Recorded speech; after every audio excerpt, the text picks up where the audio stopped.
இந்த கப்பல் திருகோணமலை துறைமுகத்திற்கு எடுத்துச் செல்லப்பட போகிறது என்கிற விடயம் வெளிப்படுத்தப்பட்டிருக்கிறது. ஆனால் அந்த கப்பலில் இருக்கின்ற இயந்திர கோளாறு காரணமாக அதில் சில தாமதங்கள் ஏற்பட்டன என்கிற அந்த விடயத்தையும் அறிய முடிந்தது. இந்த விடயத்தை அடிப்படையாக வைத்து அமெரிக்க இந்தியாவினுடைய ஒரு பார்வை என்பது திருகோணமலை துறைமுகத்தின் மீது இன்றைக்கும் இருந்து கொண்டிருக்கக்கூடிய ஒரு நிலையிலே இலங்கை அமெரிக்காவுடைய அல்லது இந்தியாவுடைய ஒரு படைத்தளமாக மாறுவதற்கான ஏது நிலைகள் காணப்படுகின்றனவா என்கிற ஒரு கேள்வி மக்கள் மத்தியிலே எழுகிறது. ஏனென்றால் சீனா அமைதியாக இருக்கிறது, ரஷ்யா உதவும் என்று எதிர்பார்க்கப்படுகிறது, ஆனால் அமைதியாக இருக்கிறது. இந்த சூழ்நிலையிலே இடையில் இருக்கக்கூடிய ஒரு மிகச்சிறிய நாடு இலங்கை, ஆனால் அதனுடைய அந்த கேந்திர முக்கியத்துவம் என்பது தேவையாக இருக்கிறது.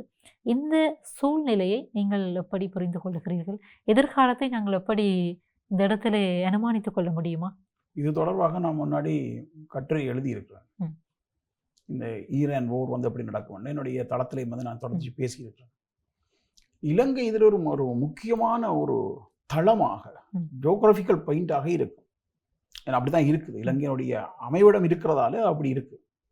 அதனால இந்த யுத்தம் ஒரு கட்டத்தை தாண்டுமாக இருந்தால் இலங்கை நேரடியாக யுத்தத்துக்கு இழுக்கப்படும்.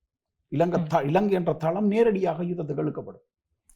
நீங்க அமைதியா இருக்குன்னு சொல்றது இருக்குதானே. சீனா அமைதியா இருக்குது, ரஷ்யா அமைதியா இருக்குன்ற இந்த அமைதி ஒரு யுத்தத்துக்கான அமைதி தான். இங்க ஈரானும் அமெரிக்காவும் மோதி அமெரிக்கா சிதைகிறது ரஷ்யாவுக்கு நல்லது, சீனாவுக்கு நல்லது. அப்ப யுத்தம் சீனாவுடையது, இன்னொரு வகையில் ரஷ்யாவுடையது, ரத்தம் ஈரானியர்களுடையது. ஆனா இங்க முரண்பாடு என்னன்னா, ஈரான் விழுந்தா சைனா விழும், ரஷ்யாவும் விழும். அப்ப இது சீனாவுக்கும் தெரியும், ரஷ்யாவுக்கும் தெரியும். ஈரானிய போர் ஈரானியர்களுக்கு எதிரானது இல்லை. அமெரிக்கா தொடுக்கிற ஈரானிய போருடைய அடிப்படை அது சைனாவுக்கு எதிரானதுதான். ஈரானை விழுத்தினா சைனாவுடைய இறகு விழும். அப்ப சைனா இப்ப டலி பண்ணிட்டு ரெண்டையும் சமப்படுத்திட்டு அமெரிக்க பொருளாதாரமும் சீன பொருளாதாரமும் சமநிலையை அடைஞ்சிட்டு. அமெரிக்கா கொஞ்சம் கூட காட்டுது, கொஞ்சம் கூட இருக்காண்டு. பட் அது உண்மை இல்லை. அமெரிக்காவோடவும் அதிகமாக இருக்கலாம்.